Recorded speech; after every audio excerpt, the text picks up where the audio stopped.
The Shepnaz Podcast begins now. Welcome to the Shepnaz Podcast, everybody. For real this time.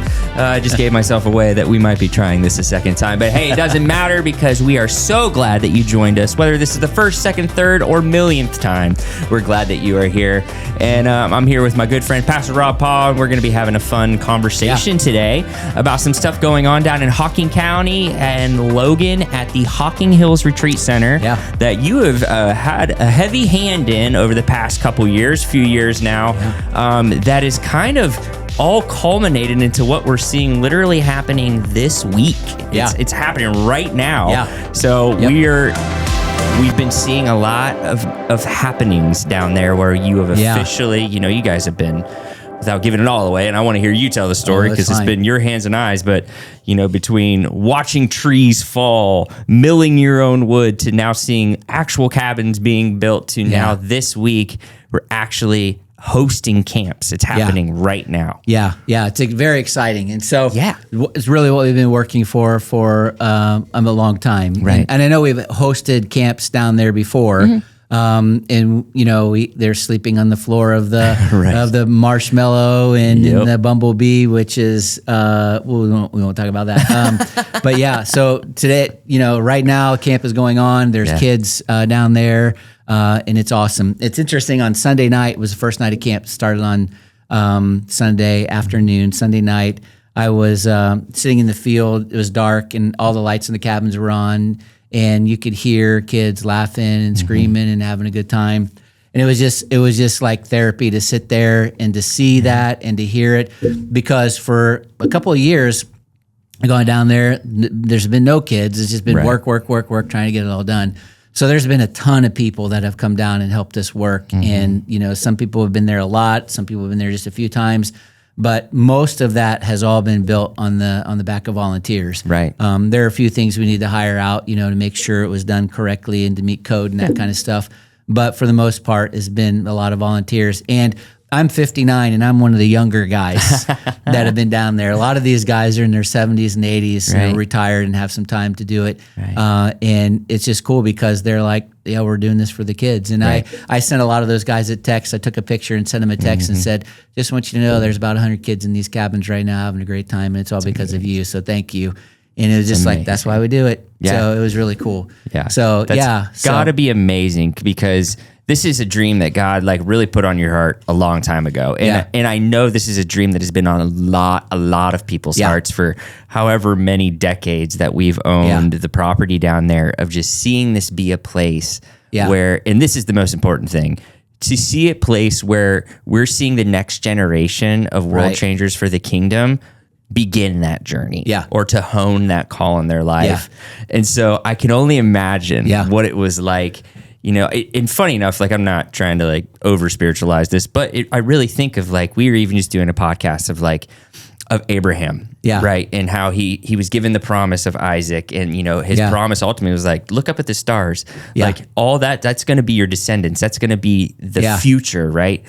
And that, as you guys are hammering away, as you are lifting beams and sanding and staining, and it's all of that is to help fulfill a promise that God gave you guys a long time ago, that we're going to see so many kids reach for the kingdom here, and now you're seeing it. Interesting story. Crazy. I was reminded of this story last night or the night before. The weather's been great this week, and it's dark in Logan, a lot darker than it is in Columbus because there's not light pollution or whatever. I remember leaving a board meeting a few years ago, coming out of that meeting. We were making decisions or whatever, and it was super dark out, but there was a clear night. So I looked up at the stars, and it was just, I was reminded of this promise with Abraham, but the Big Dipper was right over the camp, and it was almost like it was outlined in red, like the Lord was drawing my attention to it. And it looked like a giant pitcher, that was just being poured out on the camp. And I felt like God said, that's right over the camp, and I'm about to pour out my blessings on this place. Wow. And I was reminded of that the other night, just while I was sitting there thinking, it's happening. This is so stinking cool. Right. And I love it. But you're right. speaking about how, this is an investment for the future and generations. I mean, everyone will benefit from this, but as we do children's camps and youth camps there, even the speakers were talking about how this week, how God had met them at youth camp and how they were called into ministry at youth camp, how many of them were sanctified at youth camp, came to know Jesus, met their best friends at youth camp. Some of the great memories they have, spiritual milestones happen at youth camp. I was a youth pastor for a long time before I started working with more mature people. And I literally believe this with all my heart still today, that I think you can accomplish more in a kid's spiritual life in 1 week at youth camp than you can if they show up every Wednesday night of the whole school of the year. Right. It's just this concentrated, poured in thing, and God does it. And so it's really exciting to see this happening, and we're excited. So, we've got the 8 cabins that are built, and that holds about 150 kids altogether. And we have dual weeks this week, so we had to split it into 2 groups. And so we'll have a couple hundred kids this week, but this is also a summer where we have NYC. So there's a bunch of kids going to NYC, which is a $1,500 expense. Right. So our camp numbers are down a little bit. So it was actually a great week to test it. And next summer, I would imagine we'll have a lot more if we don't double, or we'll have to figure this out. But the big thing that we need, now is a dining hall. So we've invested in some cool things. So you have kids at a camp, they got to do more than sleep. They got to, do stuff during the day. So we have put a football field in that's it's pretty close to done. It needs some still work a little bit, but it's there. They were playing games on it this week. We put in a lake. We put these big inflatable things in there. So there's like all kinds of stuff in there. So the kids are hanging out in the lake, swimming. There's a beach there with sand and all that kind of stuff. So it was fun to just hear the laughter and everything. Yeah. And I was talking to one of the youth pastors this week, and we were down there, and I'm like, do you know that this 1 year ago, this was a soybean field. Right. And now there's a lake, and there's 100 kids swimming in it, and they're having an awesome time. And so we have that. We have some low ropes adventure stuff. And we partnered with Hocking Valley Adventures, which is the canoe livery right next to us. Yep. And the kids get, we were letting them borrow a piece of our land. There's borrowing it to put something in. Yep. And kids get a free game of jelly ball down there. It's like paintball. Nice. It's less painful apparently. And canoeing and all that kind of stuff. Yeah. So there's just tons of stuff for them to do. And then of course we have great youth leaders on the district who provide all kinds of other activities. And our youth leaders on the district, youth pastors, are great. They want kids to have fun, but they're honed in on kids having a spiritual experience. And if you're listening to this and you're anywhere on the district, you should be grateful for the leaders that we have down there. They care about our kids. They're giving up time. A lot of them are going to be at camp this week, junior high camp, then senior high camp. Then they have a week off, and then they're going to Salt Lake City for 10 days for NYC. Right. Then some of them are coming back, and they're still doing other things. I mean, the life of a youth pastor is crazy. That's insane. And but we have some great ones. And so be praying for them. If you hear this, be praying for them for all the things they have going on. But where we're at right now is we need a dining hall. So all of our meals we served in the shelter house, and we had a team of volunteers come in and cook food on Blackstone grills. Or what do you call those things? Is it black? Yeah, flat top grill. Yeah, cooking stuff there outside. And people bringing in food, volunteering, all that kind of stuff. And it's great for our group, but if we want to be like a world-class camp, we need a dining hall. Right. And so we're in the midst of developing the construction documents. We have the concept for it. Maybe you've seen the videos. If you haven't, go to HockingHillsRetreatCenter.org, and you'll see all the videos and stuff there of what we're building. But the actual blueprints or construction documents are being done now. I said in a meeting last week, maybe it was, and I have one coming up, that blew my mind. I mean, so I'm there with the architect, the electrical engineer, the HVAC guy, plumbing guy, structural guys, all kitchen guys, hood designers. Like a building like this is, I sort of likened it to your body. Like everything has a part and a reason, or every part has a reason and exists in connection with everything else. Yep. And you can't change one thing without changing everything else. Right, it's all effective. And so this building is going to be amazing. It's going to be 15,000 square feet.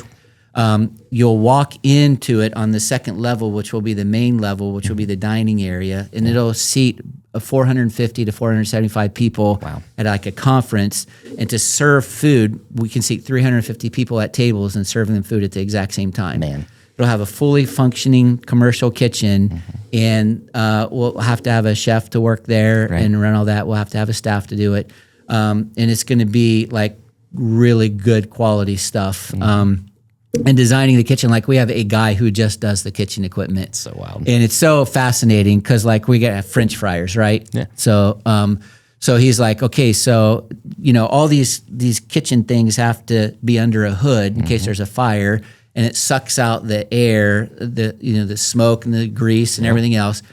And so people who are listening to this probably already know this, but I didn't. Like if you're sucking air out of a building, you also have to put it back in. Yep. You can't just suck air out, right? So we have a 2,000-pound air handler in the attic of the kitchen that puts air back in and sucks it in from the outside. And it's just like things like that. Like we'll have buffet lines where you can come and get the food, and the buffet things put off heat. So whenever you have something that puts off heat, you have to have something that replaces it or alleviates that temperature. Right. Same with the ice machine for a soda machine. Right. If you want to put ice in it, like it puts off heat a little bit. So it's just like I was just fascinated at how everything was so involved together. Yep. So we'll have all of that. The back wall will be like all windows, and it'll look out over the lake and the hills up there. And so it'll be beautiful. There'll be an LED screen in front of the fireplace, big, massive stone fireplace, inside and outside, upstairs and downstairs. So there'll be 4 of them. That's wild.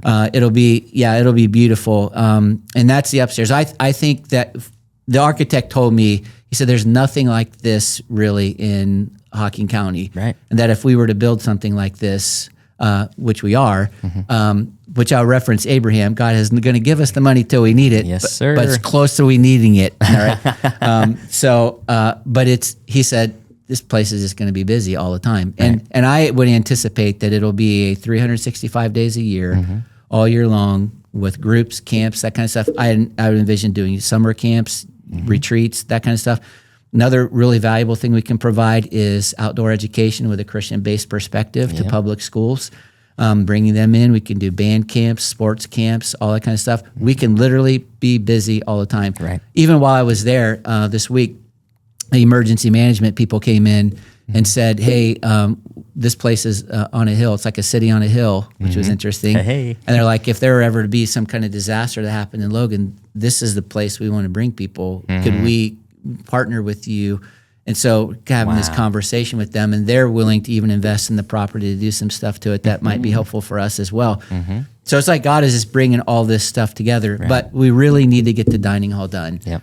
The other valuable thing for the dining hall is it'll have multiple meeting spaces. And so the basement, or not the basement, but the lower level will have a large meeting space. It'll have meeting spaces off to the side. It'll have a camp store. There'll be a snack shack down there that in the evenings after services or whatever, you can go down and get hamburgers, milkshakes, pizzas, that kind of stuff. There'll be a craft room, a nature room, all that kind of stuff. But again, all these kind of places you can go. Then you'll walk out onto this lower mezzanine thing that'll overlook the lake, and there'll be a fire thing. And I mean, I can see all kinds of stuff, weddings. Right. This, and the thing about it, if we can get it built debt-free, it will generate income for us, and it will allow us to invest in the rest of the camp. And it will be, we literally have the capacity to have a world-class camp that people will come to from all over the country. Right. It's funny because Rodney, the camp director now, and Keith, who's he keeps everything working, right? They both told me that people in Logan are talking about what is going on there. Yeah. Like everybody in town, and people are even just driving on. They just want to hear about it and see it. Right. So God's doing a really cool thing, and so we just need to get this dining hall done. So all of the cabins are in and done. The lake is in and done. The field is in and done, and that's all debt free. Right. We have not, which is insane. It's debt free. So anytime we rent it out, we're making money back in. Right. The dining hall is a $4.3 million thing. We have a little bit of money. We have our district office that we're trying to sell in Grove City. So if you're hearing this, if you pray that our district office would sell for $1 million or more, that would be great, because that would be money we would put toward this. And then we need to raise a couple of $1 million also. Right. And we're hoping to do that through the offerings that we have on Sunday, on Father's Day. And then we'll do an online giving campaign. And I'm sure we'll keep coming up with whatever God puts in our minds to do, but we got to do this. If we can get that thing built debt-free, then we'll be able to have money that we'll make from that, and then invest back in the camp again, like I said, and do all kinds of other really cool stuff. Yeah, sky's the limit at that point. It is, and I've as I said, I was a youth pastor for a really long time. Camp is such a valuable experience for kids, but not just kids, but adults as well. Yeah. I mean, because our leaders are learning stuff there. God's calling them and healing them and doing things. I'm telling you, man, God has his hand on this thing. He wants to do it. But we need our folks to be obedient and to listen to the Lord and whatever God might be asking them to do in terms of supporting it financially, to do it, because it will be a huge blessing. Absolutely. And the really cool thing is it's a ministry of our district. Yeah. So we'll benefit from it, but many other people will benefit from it. Like all kinds of other churches, organizations, schools, public schools, universities.